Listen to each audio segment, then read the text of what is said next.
Angela Bif, Alfin Radio du Festival de Turin, Torino Film Festival 37e édition. Je suis là avec Marc Conin. Bonjour. Bonjour. Le réalisateur de Le Choc du Futur qui est en compétition.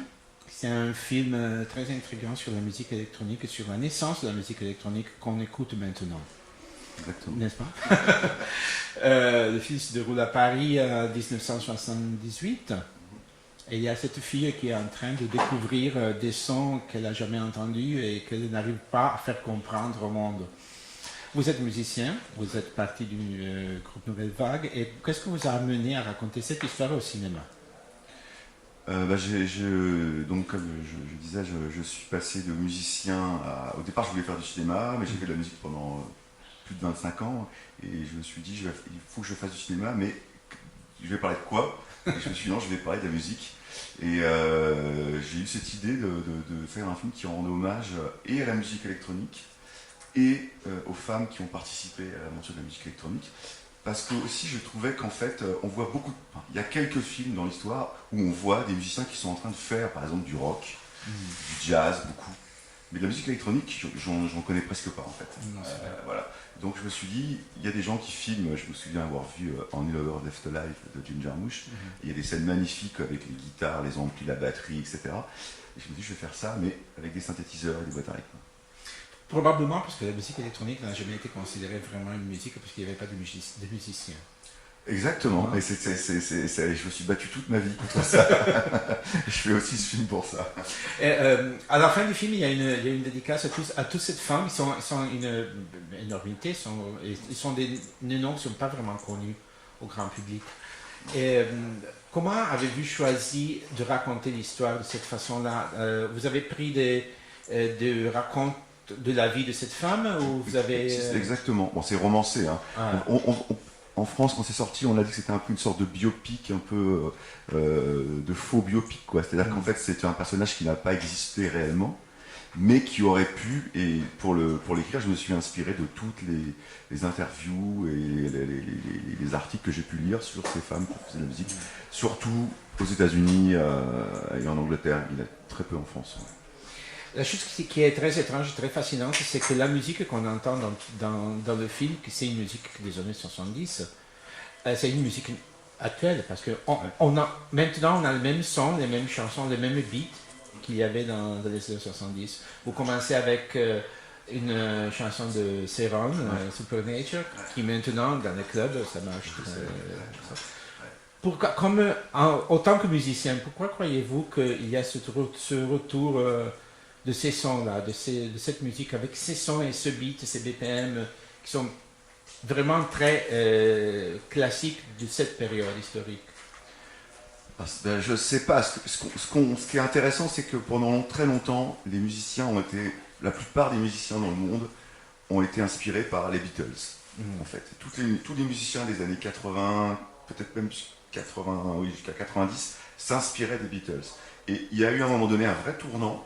Alors je ne sais pas si c'est dans les 90, 2000, où en fait les musiciens se sont dit en fait toute musique vient finalement de Kraftwerk. C'est-à-dire que c'est vraiment, voilà, donc c'est aussi de la pop, mais c'est fait complètement autrement, avec des machines, des ordinateurs, avec ce côté robotique, des rythmes. Et alors on peut dire c'est dommage parce qu'effectivement on a perdu le fait que les gens jouent ensemble, parce que programmer une machine c'est quand même différent, mais en même temps on gagne en faisant des trucs, des choses plus nouvelles. Je pense que ce qui plaît aux gens dans cette musique, c'est ça reste quand même... c'est pas que c'est futuristique, mais il y a quand même un côté plus dans notre temps qui va avec Internet, qui va avec tout, que d'écouter du jazz ou du rock ou de la musique acoustique.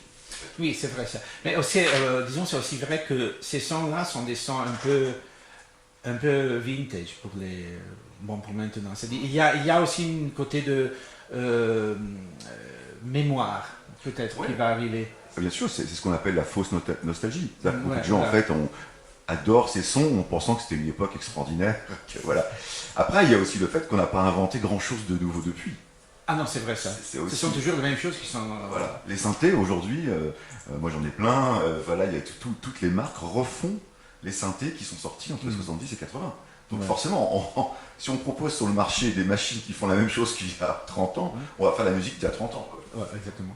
Écoutez, au niveau cinématographique, vous avez quelques idées, quelques références quand vous avez fait le film ou Vous vous êtes inspiré à quelques films en particulier, ou réalisateurs en particulier? J'ai pas vraiment eu de modèle, mais disons que ce film, en Whoever's Left Alive de Jarmusch, m'a inspiré pour le côté filmer la musique.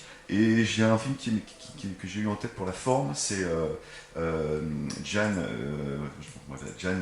Dillerman de Chantal Ackerman en fait. C'est la journée en fait, c'était une série en fait, pendant toute une journée, on la voit méthodiquement faire et refaire la même chose, les mêmes mouvements, etc.